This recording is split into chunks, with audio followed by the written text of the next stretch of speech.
आचार्य मानतुंग स्वामी के उस महाकाव्य का रसपान कर रहे हैं जो हमारे लिए ऐसा अमृत है जो अमृत कहीं नहीं मिलता है। आप अन्यत्र कहीं भी चले जाना, लेकिन ऐसा अमृत मिलने वाला नहीं है जो भक्तांबर स्तोत्र में भरा हुआ है।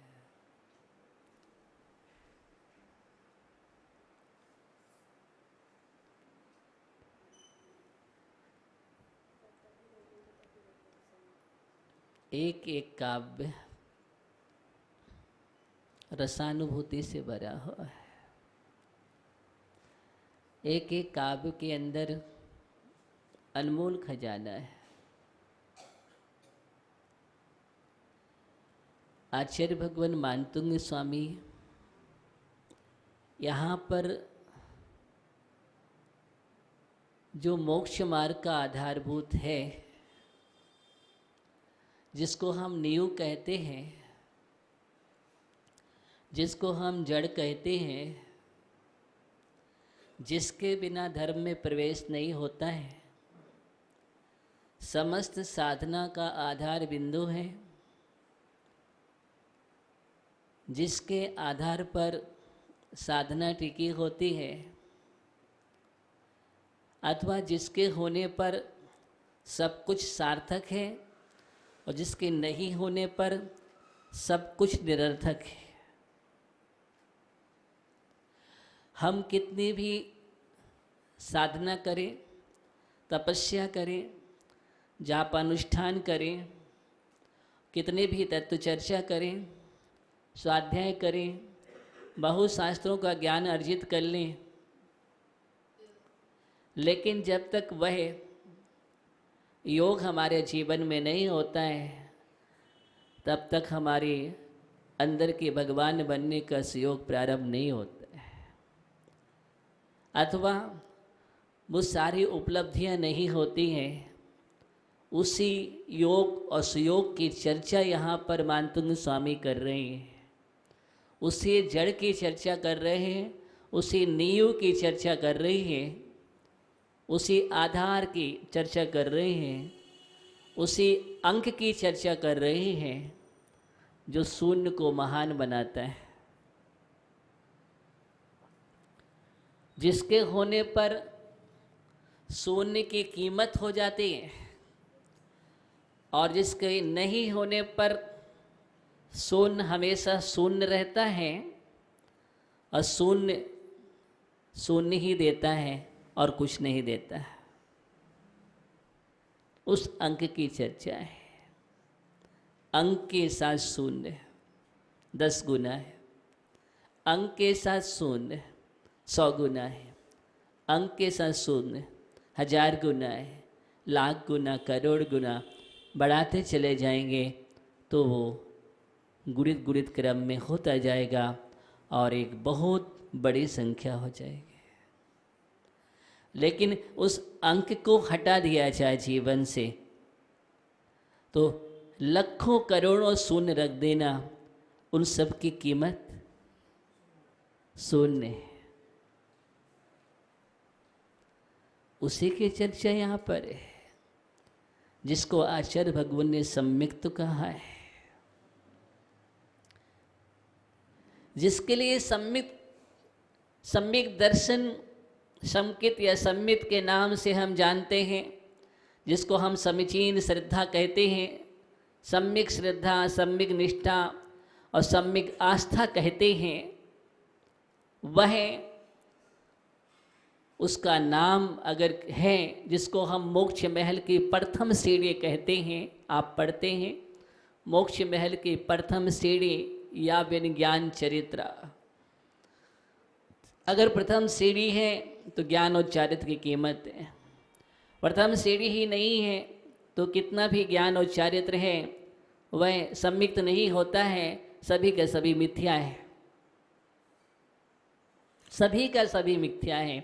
अगर ज्ञान को सम्यक बनाने वाला, चारत को सम्यक बनाने वाला, तप को सम्यक बनाने वाला है तो वो सम्यक दर्शन है, वो समीचीन श्रद्धा है।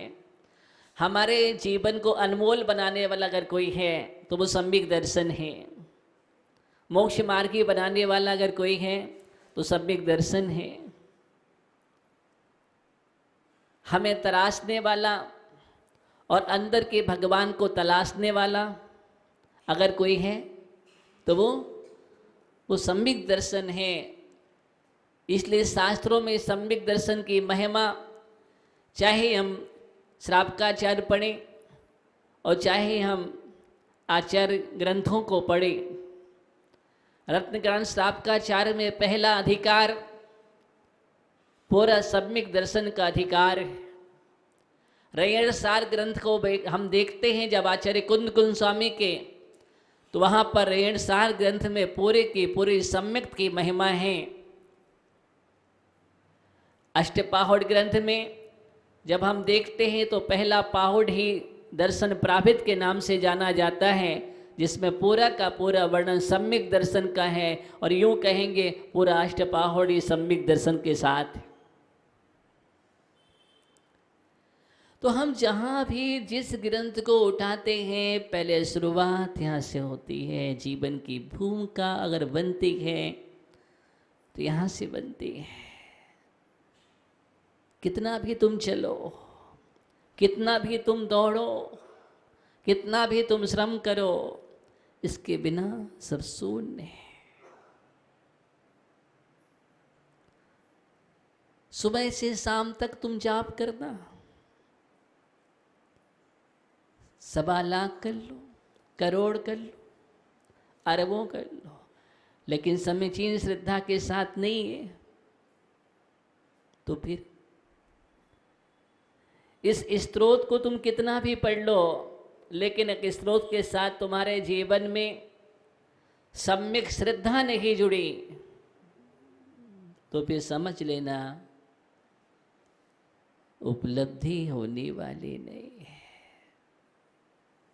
वो सम्यक है।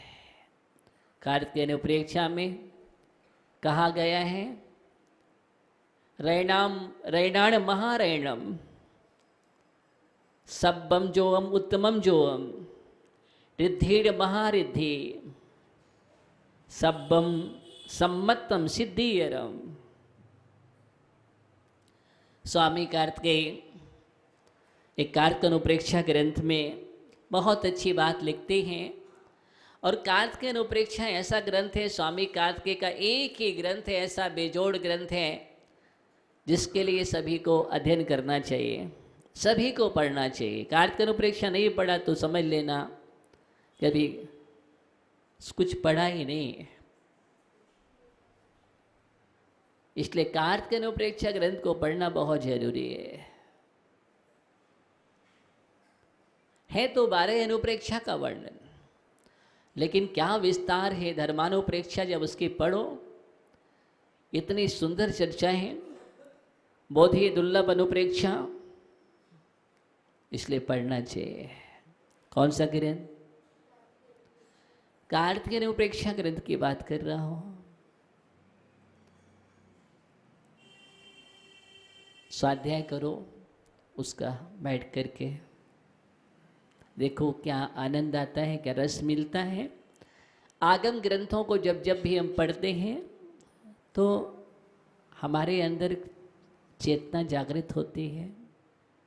मोह जो है, सुसुप्ति जो है, वो हमारे जीवन से हटता है, प्रमाद दूर होता है, एक ज्ञान हमारे जीवन में उजाला होता है, अंधकार दूर होता है। इसलिए हमें आगम ग्रंथों को पढ़ना चाहिए। खूब पढ़ो, मन को खूब विषय दो। अभी तक आपने इंद्रिय विषय दिया है, यही आपका गलत, यही मिथ्यात्व। मन के लिए देना है तो मन का मत दो, मन के लिए देना है तो तन का मत दो, मन के लिए देना है चेतन का दो। किसका दो? चेतन का, न मन का, न तन का, न धन का, चेतन का। जिस दिन तुम मन को चेतन का विषय देने लग जाओगे, उस दिन तुम्हारी चेतना चेत जाएगी और उस चेतन प्रभु तुम्हारा खिल जाएगा, तुम्हें ही तुम्हारा भगवान मिल जाएगा। तुम दुनिया में खोज कर रहे हो भगवान भगवान भगवान, है कहाँ भगवान?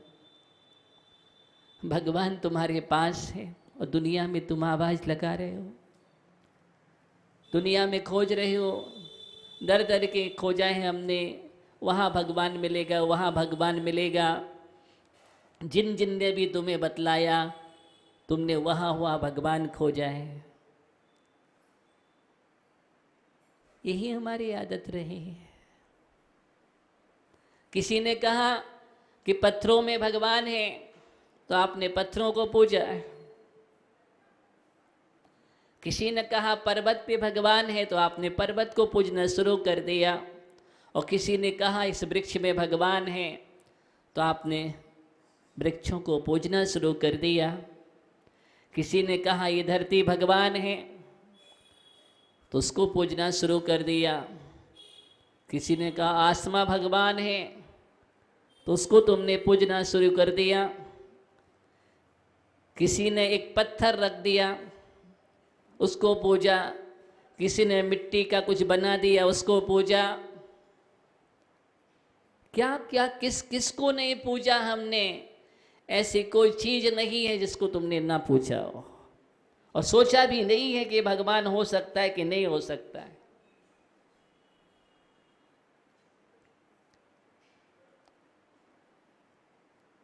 हमने सब पूछा है, सब पूछा है। किसी ने कहा कि उसमें वहां पर इतने करोड़ देवी देवता होते हैं, उसको भी पूछा। समझ गए होंगे क्या नहीं पूछा। सम्राट की सवारी निकल रही थी रास्ते से, राजमार्ग था। अब उसमें देखा एकदम पास में आ गई और वहां पर गंदगी पड़े हुए थे। अब उस समय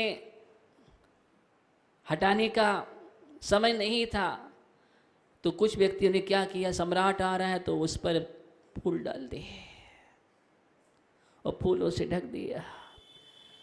दूसरा व्यक्ति आया, उसने भी फूल डाल दिए। अब तीसरा आया, उसने भी फूल डाल दिए। और कुछ लोगों ने समझा ये तो देवता है।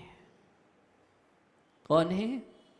ये तो देवता हैं, इनकी पूजन करना चाहिए। सवारी तो वहां से निकल गई, लेकिन वहां से पूजना प्रारंभ हो गया और वह फूल देवता बन गए। और था क्या, आप समझ गए? गंदगी पड़ी होती, लेकिन ऐसे ऐसे हम पूजना प्रारंभ कर देते हैं और ऐसे ऐसे पूजाएं। लोक मूर्ताएं जब उठा करके देखेंगे तो कोई सागर को पूज रहा है, कोई नदियों को पूज रहा है, कोई पत्थरों के ढेर लगाता है। आपका सागर स्नाने मुच्य सिक्तास्मनाम गिरिपातो अग्निपातश्च लोकमूढ़म निगद्यते। ये लोक मूर्ताएं हमारे जीवन में रही हैं। कोई सूर्य को पूज रहा है, कोई चांद को पूज रहा है। क्या क्या नहीं पूजा हमने, कहाँ कहाँ हमने भगवान खोजा। जिसने जो बताया दर, वहाँ उस दर पर हम गए और माथा फोड़ते रहे और मिला क्या? कुछ भी नहीं। असल में वहां भगवान था ही नहीं।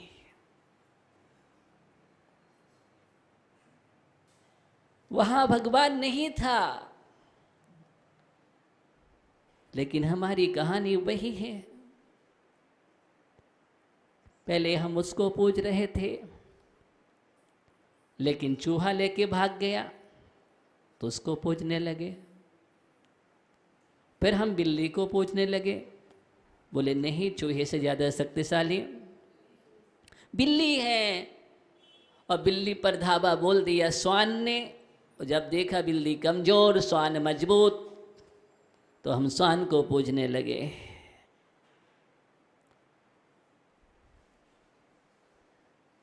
ये हमारे जीवन की कहानी है, आपने सुनी है, मुझे मालूम है, ये जीवन की कहानी है।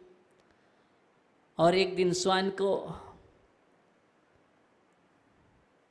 उस सेठ की पत्नी ने स्वान पर धावा बोल दिया और स्वान दुम दबा के भाग गया। तो सेठ ने सोचा है वो मेरे घर में इतनी शक्तिशाली है, मैं किसकी पूजन कर रहा हूं। उसको पूजना प्रारंभ कर दिया। देवी माँ की पूजा हो रही है।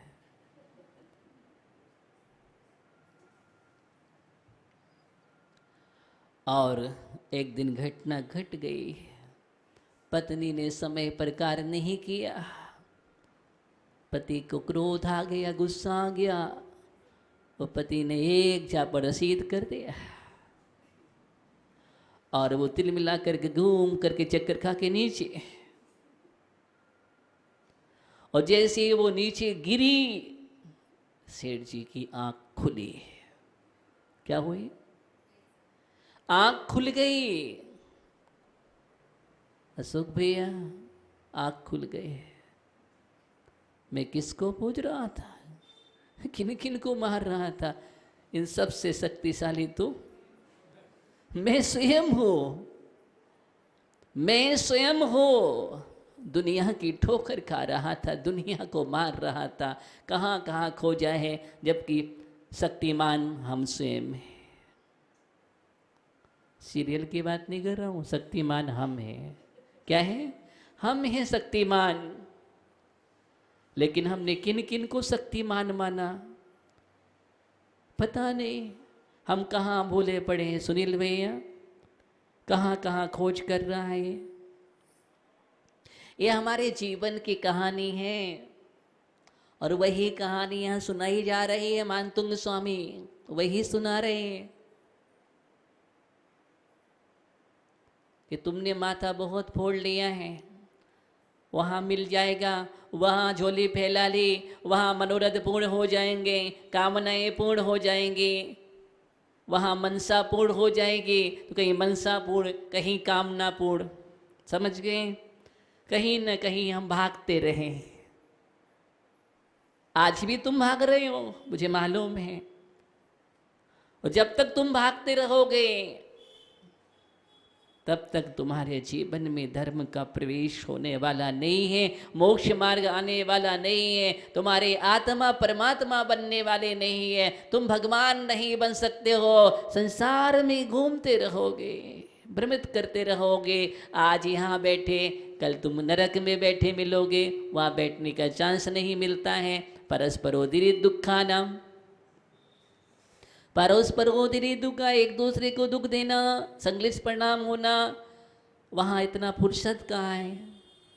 यहाँ तो आप बहुत अच्छे से बैठे हो, वहाँ पर ऐसी कोई व्यवस्था नहीं है।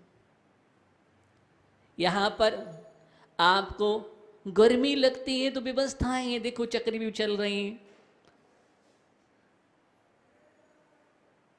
लेकिन वहाँ पर अगर आप उष्ण बिल में पहुँच गए तो मेरो समान लोहे गले जाए।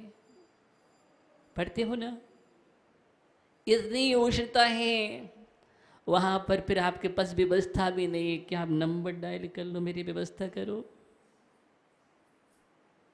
वो डिब्बा, वो डिब्बी, वो यंत्र नहीं मिलेगा जो अभी आप पल पल का यंत्र लेकर के चलते हो, और जिस यंत्र के बिना आपका कोई कार्य नहीं चल रहा है, उस यंत्र के चक्कर में हम जीवन का यंत्र मंत्र भूल जाते हैं, इतने व्यस्त हो जाते हैं। वहाँ पर ऐसी कोई व्यवस्था नहीं। आप समझ रहे ना, सब समझदार है, ज्ञानी आत्माएं। वहाँ पर कॉल लगाओ, छोटू भैया व्यवस्था कर दो, नहीं होगी। नंबर डायल नहीं हुआ, व्यवस्था नहीं है, वहाँ पर कोई नहीं होगी। ज्ञानियों, ऐसे वहाँ पर उष्णता है। शीतकाल वहाँ पर इतनी शीत होती है, एक क्षण को भी नहीं मिलता है। बस थोड़ा सा जब तीर्थंकर का जन्म होता है तो उस समय एक क्षण के लिए शांति का अनुभव होता है। एक क्षण कितना होता है आप समझ रहे हो? बाकी तो आज हम यहाँ बैठे, सम्यक नहीं प्राप्त किया तो वहाँ बैठ सकते, घूम सकते हैं वहाँ के कष्ट। फिर कभी एक इंद्रिय, कभी 2 इंद्रिय, कभी 3 इंद्रिय, कभी 4 इंद्रिय, कभी 5 इंद्रिय अवस्थाओं में, कभी भवनत्रिक में सुरतन धरा, और वैमानिक में पहुंचे तो विषय है चाहे दावानल नहीं हो, मरण विलाप करे तो दुख सही हो। तहते तन थावर तन धरो, वहां से आकर के संकलेशता में गए और स्थावर बन गए। आगम बात कर रहा हूं, सब जगह लिखा हुआ पढ़ना। वो देव बन करके भी एक इंद्रिय बन जाता है। ये सारी यात्रा जो चल रही है 31 सागर तक, गिरवेग तक, ये भाव परावर्तन, ये सभी का सभी परावर्तन, द्रव्य क्षेत्र काल भव भाव परावर्तन, जो पंच परावर्तन तुमने अनेक बार किए हैं, उसका मूल कारण है सम्यक्त का अभाव। किसका अभाव? उसका मूल कारण अगर कोई है तो सम्यक्त का अभाव। दुख का अगर मूल कारण है तो सम्यक्त का अभाव। कष्ट, वेदनाएं, दुख, तकलीफ जो भी हैं वो सम्यक्त के अभाव में है। किसके अभाव में? सुख, सुकून, शांति, आनंद जो भी है वो सम्यक्त के प्रभाव में है। किसमें है? वो सम्यक्त के प्रभाव में है। देखो तुम कहाँ जा रहे हो, कहाँ भाग रहे हो, ये तुम ही देखना है और अपने कदम को तुम ही संभालना है, कोई दूसरा नहीं संभालेगा। मार्गदर्शक हो सकता है, दिग्दर्शक हो सकता है, लेकिन संभालना तुम्हें है। तुम्हारे लड़खड़ाते हुए कदम तुम ही संभालोगे, स्थिर तुम्हें ही होना है। बुद्धि को सुबुद्धि तुम्हें बनाना है, अशुद्धि से शुद्धि में तुम्हें पहुंचना है, विद्ध प्रबुद्ध तुम्हें होना है। जिस दिन तुम सम्यक दर्शन से समृद्ध हो जाओगे ना, किससे? जिस दिन तुम सम्यक दर्शन से समृद्ध हो जाओगे उस दिन तुम शुद्ध, विशुद्ध, बुद्ध, प्रबुद्ध सब हो जाओगे। किससे? सम्यक दर्शन से समृद्ध हो जाओगे। सबसे बड़ी समृद्धि जीवन की अगर कोई है तो वो सम्यक दर्शन को पा लेना है, सम्यक दर्शन को जगा लेना है। वही सबसे बड़ी समृद्धि है। सबसे बड़ा वैभव अगर कोई है तो वो सम्यक का वैभव है। सबसे बड़ा महात्मा अगर कोई है तो सम्यक का है। सबसे बड़ा प्रभाव अगर कोई है तो वो सम्यक का है। सबसे बड़ा अगर कोई रत्न है महारत्नों में, कार्तिक अनुपेक्षा की बात कर रहा था, वहां पर आचार्य करें सबसे अगर महान रत्न है तो वो सम्यक दर्शन रूपी रत्न है। वो रत्न है तो सारे रत्न हैं, और वो रत्न नहीं है तो रत्नों की कोई कीमत नहीं। वो कांच के समान है, कांच के समान है। बस इसी बात को मुझे समझने की जरूरत है। उस रत्न से रत्नात्रय होता है, उसी रत्न से रत्नात्रय बनता है। जब तक वो रत्न नहीं होता तब तक रत्नात्रय नहीं होता है, और जब तक रत्नात्रय नहीं तब तक रत्नों की वृष्टि नहीं, तब तक वृष्टि नहीं होती। होती है क्या? ध्यान रखना, आज मैं सम्यक्त का शास्त्र पढ़ा रहा हूँ आपको, क्योंकि इन काव्यों में वही है। यह पूरा सम्यक का शास्त्र है। अभी जो आपने पढ़ रखा है ना, उसको छोड़ो, हटाओ, वो गलत था, वो गलत था। वो 4 गति भ्रमण का था। एकमात्र सदगुरु ही बतला सकते हैं, सदगुरु दे जगह है। हाँ, कहे सीख गुरु करुणाधार, वही मार्गदर्शन दे सकते हैं सम्यक का। जो सम्यक के पथ पर चलता है वही मार्गदर्शन दे सकता है। जो पथ पर ही नहीं चल रहा है वो तुम्हें क्या पाठ ही देगा।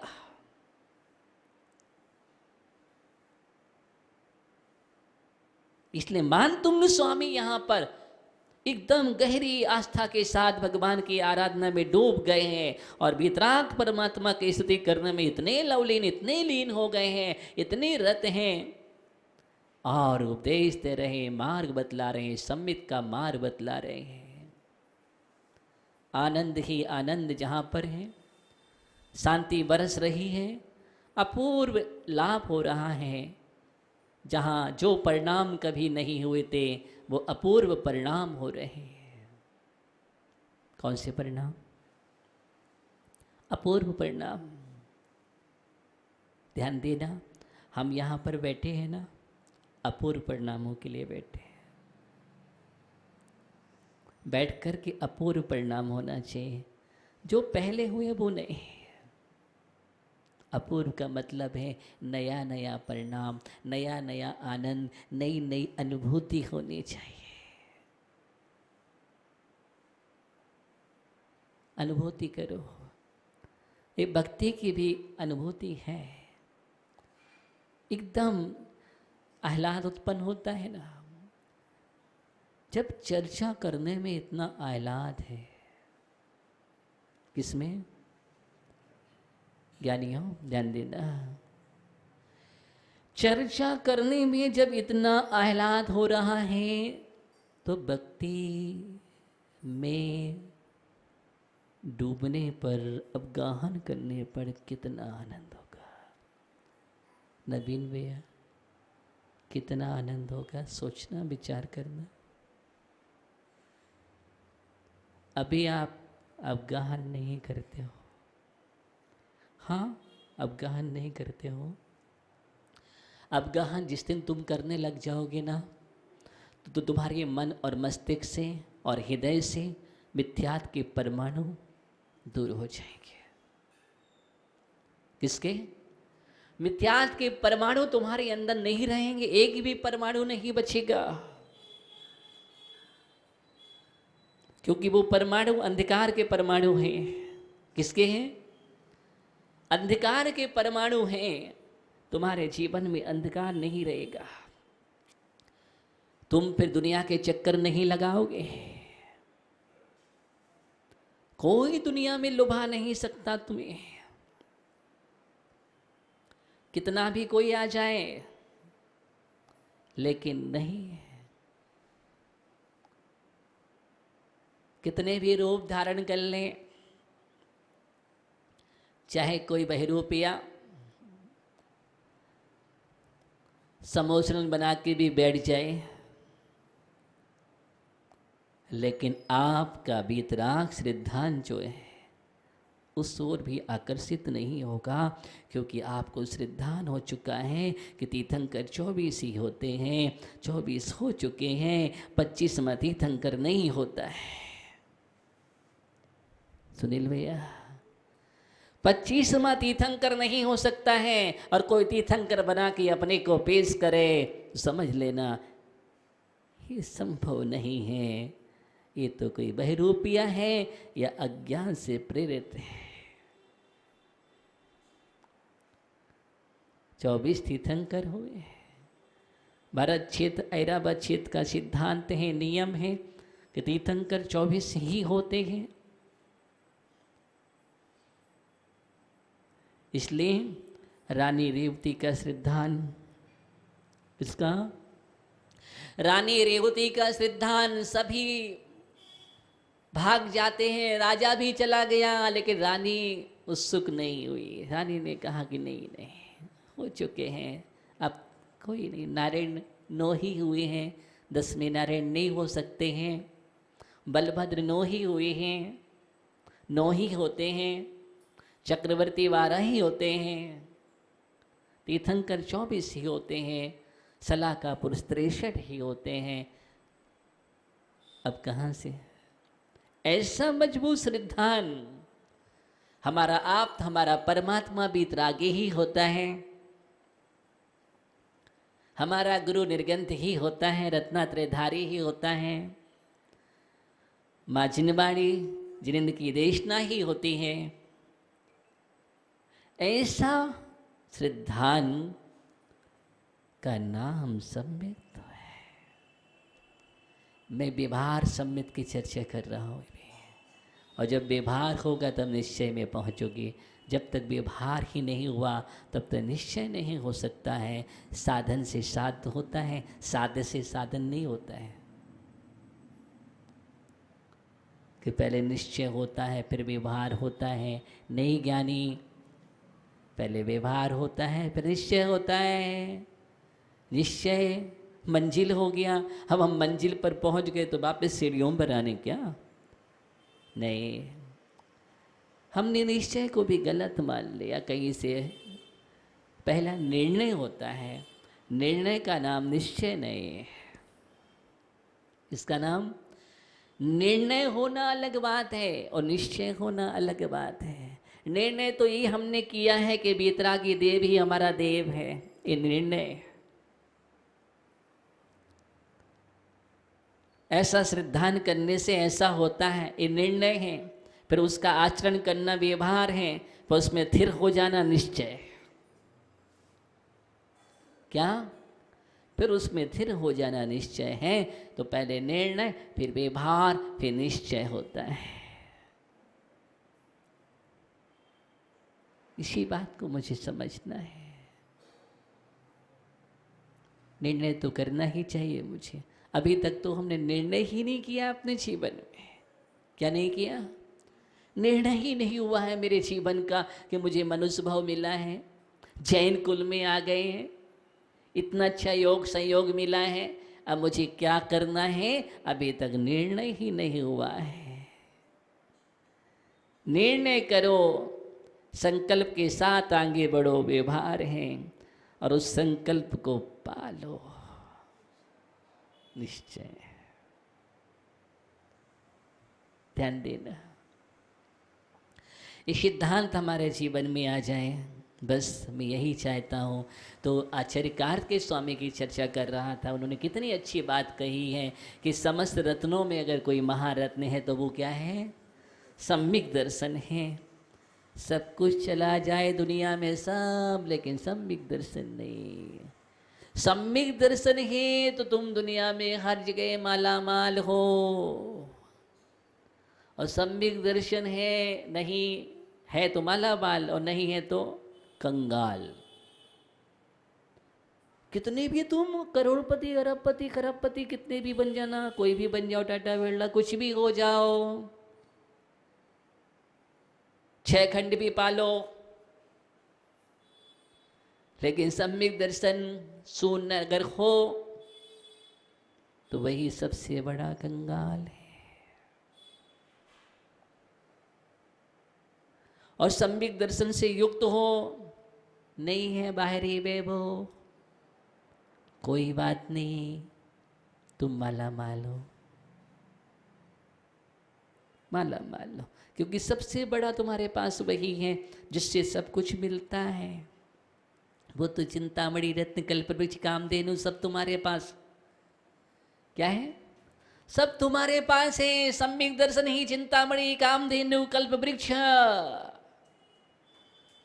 और सम्यक दर्शन से रिक्त हो तो कुछ भी नहीं है। वो वैभव मल है, माल तो नहीं है, क्या है? मल है। सम्यक से शून्य मल है। जहाँ मिथ्या मल है वहाँ मल है।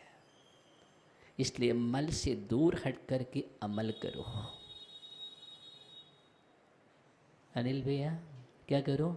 अमल करो जीवन में, संकल्प करो जीवन में, ये माथा कुछ भी हो जाए, लेकिन नहीं, परमात्मा हमारा बेतरागी है, वही भगवान है, वही भगवान है, उसी को स्थापित करके चलो। ये श्रद्धा को मजबूत कर रहे हैं इस काव्य के माध्यम से। हम काव्य नंबर कल हमने 20 में देखा है, ये अब 21 में और समझा रहे हैं आपको मानतुंग स्वामी। चलिए पढ़ते हैं। मन्ने वरम खरे हरादय एवो दृष्टा,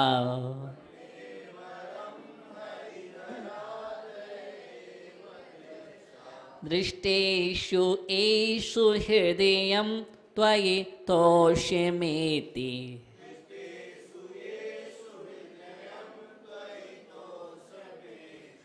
किं प्रेक्षितैनि भविता भुवि एनि नान्यः।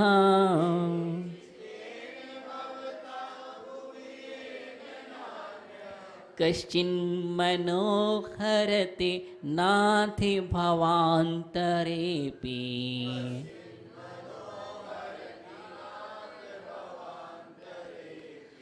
मन्येवरं हरिहरादय एव दृष्टा।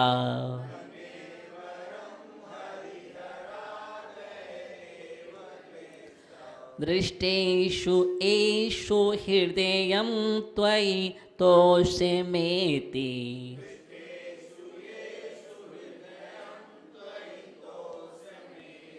किं वीक्षितेनि भविता भुवि एनि नान्यः।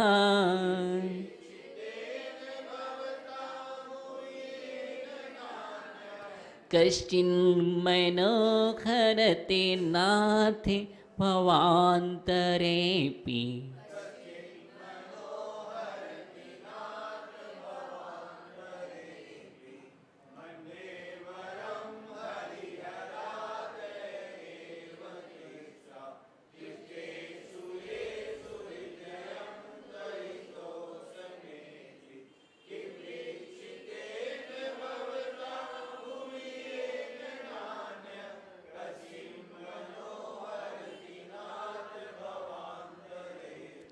आचार्य मानतुंग स्वामी 21 नंबर काव्य में नाथ, हे भगवान मैंने हरि हरा दिया।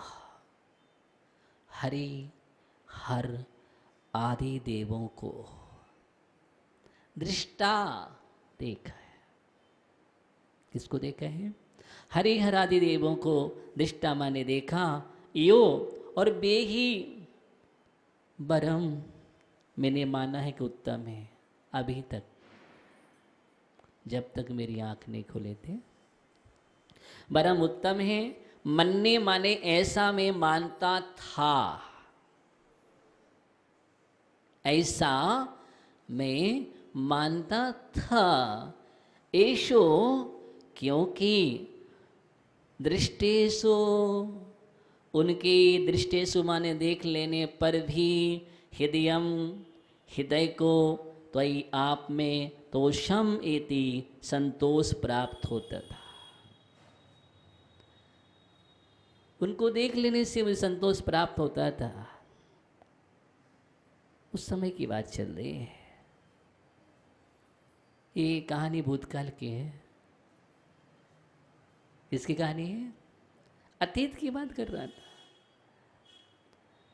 वही आप में तोषम संतोष यदि प्राप्त होता था। अथवा भवता माने आपको, भवता माने आपको, वीक्षितेन देखने से, आपको देखने से, किम क्या, ऐन जिससे कि भूभि भूमंडल पर, भूभि माने भूमंडल पर, अन्य कश्चित कोई देव, अन्य माने अन्य, कश्चित माने कोई देव, कश्चिन कश्चित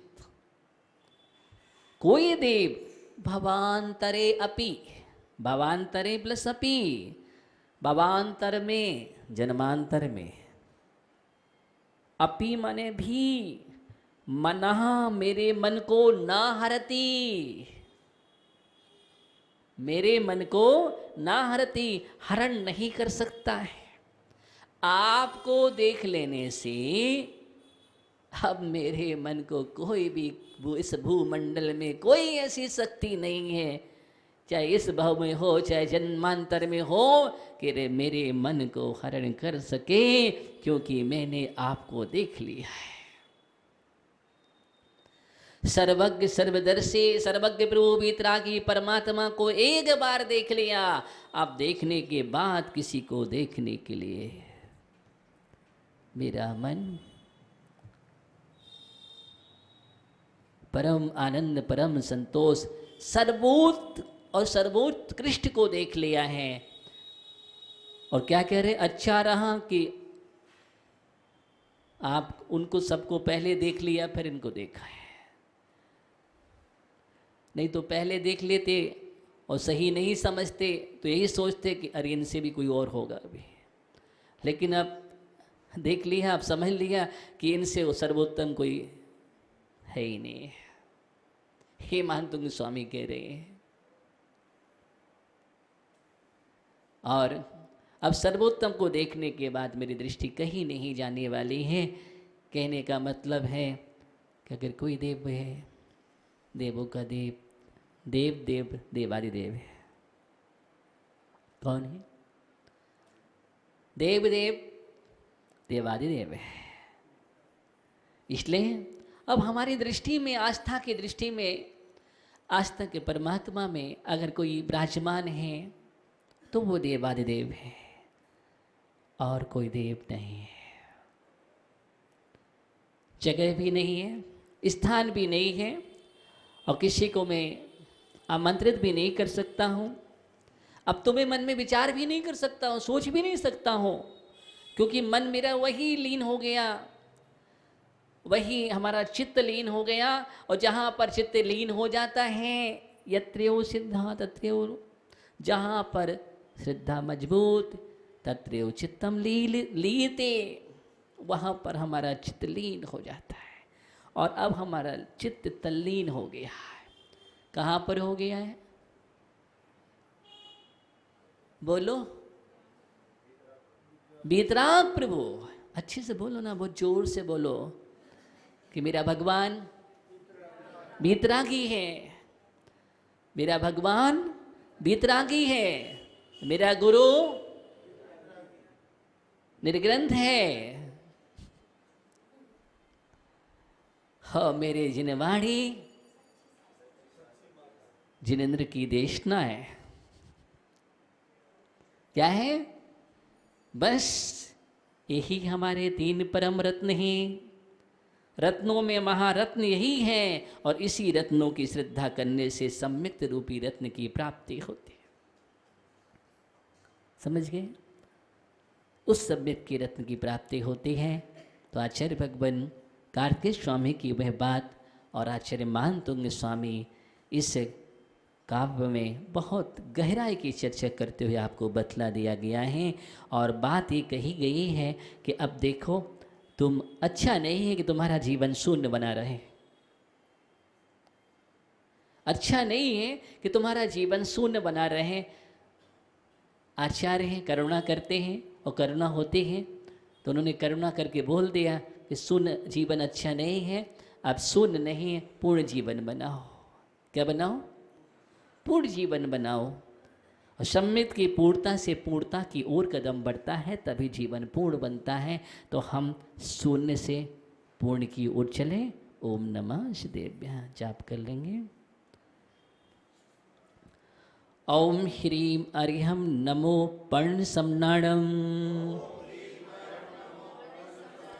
ओम ह्रीं अर्हं नमो पर्ण समनाणम। ओम ह्रीं अर्हं नमो पर्ण समनाणम। ऐसे ऋषिराज की वंदना कर रहे हैं जो प्रज्ञा समण रिद्धि से संपन्न है। ऐसे प्रज्ञा श्रवण ऋषि राजों के लिए मेरा मन वचन काय से वंदन नमन करता हूँ, नमोस्तु करता हूँ। ओम नमः शिवाय।